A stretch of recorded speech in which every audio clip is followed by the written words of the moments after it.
आज के खास सेगमेंट में हम बात करते हैं बदलती जीवन शैली और स्वास्थ्य की, बच्चों की पोषण, हृदय रोग से बचाव के बारे में।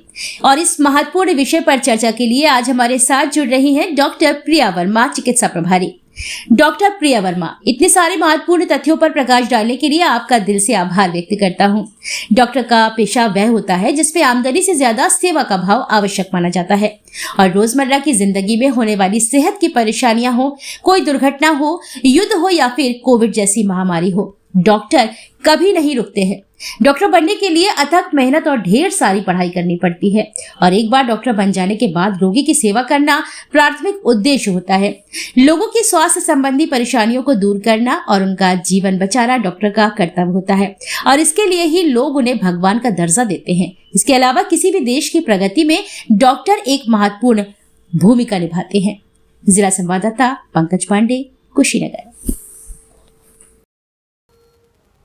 ठंड का मौसम है मैम, मौसम परिवर्तन हो रहा है। दिन में गर्मी महसूस हो रहा है और रात को सर्द का। ऐसे में मौसम परिवर्तन में हम अपनी सेहत का ख्याल कैसे रखें और अन्य मरीज जो देखा जा रहा है काफ़ी बच्चों को इसमें ज़्यादा प्रॉब्लम आती है, तो वो अपने प्रति कैसे सचेत रहे?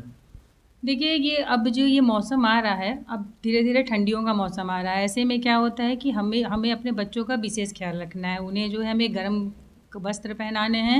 साथ ही साथ इस मौसम में हमें खान पान का भी बहुत ध्यान रखना है, क्योंकि छोटे बच्चे होते हैं या जो एडल्ट्स भी हैं, उनके पास अब इतना टाइम नहीं रहता है कि वो अपनी सेहत का अच्छे से ख्याल रखें। इस मौसम में हमें सबसे पहले तो जब हम उठते हैं तो जो भी टाइम मिले हमें थोड़ा सा व्यायाम अपने या योगा वगैरह करना चाहिए।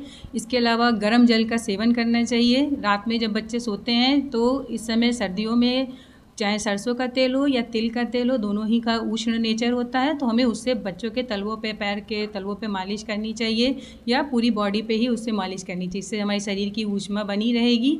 खाने पीने का इस मौसम में बहुत ही ध्यान रखना है, क्योंकि सर्दियों में क्या होता है, जो हमारी शरीर के पोर्स होते हैं, स्किन के पोर्स होते हैं, वो सिकुड़े रहते हैं, तो उससे जो हमारी शरीर की गर्मी रहती है वो अंदर रहती है और हमारी जठराग्नि जो होती है वो बहुत प्रदीप्त रहती है। तो ऐसे मौसम में खान पान में हमें जैसे लौकी है, कद्दू है और रोटी से जो जौ की रोटी खाइए या ज्वार की रोटी खाइए या फिर जो शुद्ध गेहूं की रोटी है इसको खाइए। दाल में आप अरहर की दाल, उड़द की दाल, क्योंकि ये हैवी होती है और जो खाना हमें जैसे हैवी खाना है इस मौसम के हिसाब से। आदमी भाग दौड़ की ज़िंदगी में थका हुआ आता है, फिर सोता है, सुबह उसकी तबीयत खराब हो जाती है।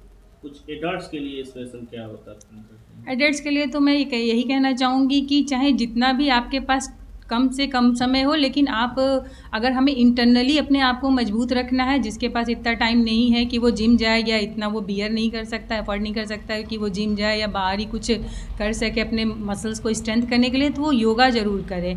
उसमें भी अनुलोम विलोम है, क्योंकि मैं खुद आयुर्वेद से जुड़ी हुई हूँ, तो यहाँ जितने भी पेशेंट आते हैं उन्हें आयुर्वेदिक ट्रीटमेंट के साथ साथ मैं योगा अभ्यास करने की ज़रूर सलाह देती हूँ। जैसे किसी पेशेंट को शुगर है तो वो मंडूक आसन कर सकता है। किसी को ज़्यादातर पेशेंट आते हैं जिनको कमर में दर्द है, खास करके महिलाओं को, तो इनको सलभ आसन, भुजंग आसन, ये सब बहुत ही कॉमन आसन है, थोड़ा थोड़ा आपको करना चाहिए।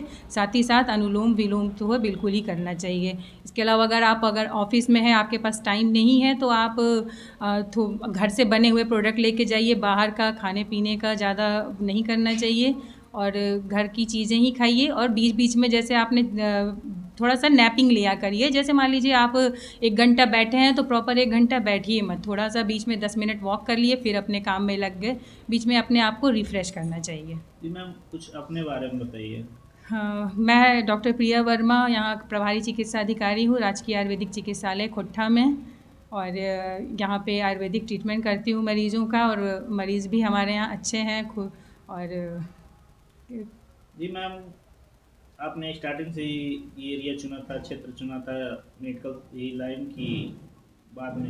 नहीं, देखिए, रुझान तो मेरा बचपन से ही था कि मैं जब बड़ी होंगी तो एक घर में नहीं होता है कि हाँ ये डॉक्टर बनेगी, ये करेगी, तो वो मेरे घर में पहले से ही था कि हाँ तुमको डॉक्टर बनना है। और मैं भी जब इंटर की तो मुझे भी बायो में ज़्यादा रुचि थी 10th के बाद, तो मैंने इसको ही अपना कैरियर चुना। और साथ में चिकित्सा करने में एक अंदर से सेटिस्फेक्शन मिलता है जब पेशेंट कहता है कि हाँ मैं आपकी दवा से मुझे आराम है, एक वो भी चीज़ें होती हैं और मानव सेवा करने का मौका मिलता है। इस वजह से मुझे इस फील्ड में रुचि रहा है शुरू से। काफ़ी आप ग्रामीण एरिया में हैं मैम, तो ग्रामीण एरिया इसी कारण से नहीं मैम, पैरासीटामॉल एक आम दवा है। जी वायरल फीवर में कितने मिलीग्राम उसको खाया जा सकता है और कितने दिनों तक खाया जा सकता है?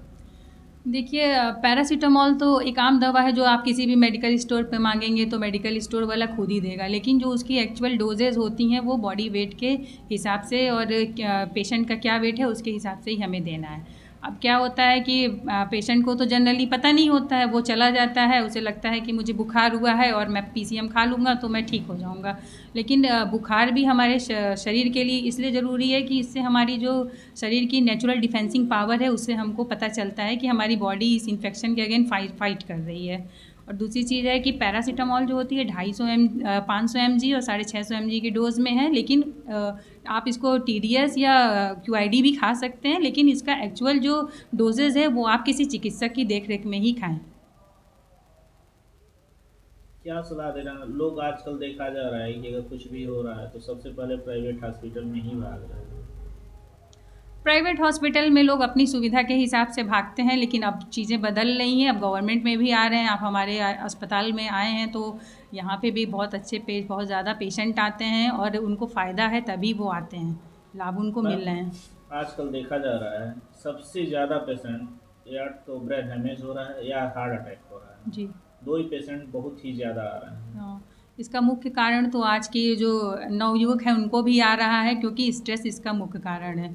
और लोगों का जो लाइफ स्टाइल है वो इस तरह हो गया है कि वो देर में सोते हैं, देर में उठते हैं, और जो भी टाइम है फिज़िकल एक्टिविटी लगभग ना के बराबर हो गई है। मोबाइल में ही ज़्यादा टाइम सबका बीतता है, स्ट्रेस बढ़ता जा रहा है। इस वजह से जो होता है अब ये चीज़ें ज़्यादा बढ़ के आ रही हैं, चाहे वो स्ट्रोक हो या फिर हार्ट अटैक हो। उनके लिए क्या कहना चाहते हैं?